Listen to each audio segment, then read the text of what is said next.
总统赖清德有提出一批7位大法官的提名人选，却引起争议。立法院国民党团就讲，这是有史以来上届烂名单，讲这阵人的政治立场伤过明显，要求着爱退倒登记。那民众党团也表态，讲这人事案件因会严格审查。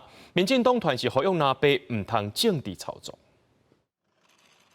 总统赖清德提名头一批7个大法官名单是各党派组合，包括郑文晶担任司法院长，国会监察文教基金会董事长姚立明担任司法院副院长，要送立法院审查。不过国会上大党国民党无认同，这次批评是历史上差的名单，是历史执行人情。这个大总统不是要找大法官，是咧选司法拍手。是不是？这代表只要你跟着金上来做选举。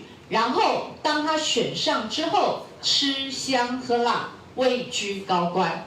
看看这个名单，这个又绿又毒。那赢大成点名司法院长被提名人郑文晶，不是法官出来，是民进党国会改革释宪案申请方推荐的学者。副院长提名人姚立明是赖清德竞总主委，其他亲像廖福德是民进党中央党部仲裁委员，老郑仪捌担任党产条例释宪案鉴定人，注定无违反宪法。那赢这个归户名单政治立场声明无法接受，要求退回中提人选。他提名的院长。是在宪法法庭辩论的时候跳下来，直接说国会改革里面立法委员己所表决全部都不算。台湾民众党对于这次的大法官提名这个人选，我们会严审审好审满，严格的来审查。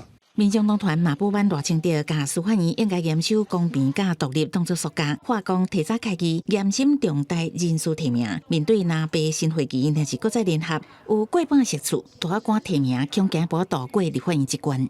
民生优先的前提之下，不论跟白跟蓝，我们都愿意合作。对于未来要行使的几大人事同意权，我们都进行非常严谨的讨论。那被表明会严格管控名单，总统府回应7个被提名人有真深的法学素养加进步的民主人权理念，在学术界、司法界有真优秀的资历甲表现。未来立法院通过人事案了后，会以超党派立场独立行使职权。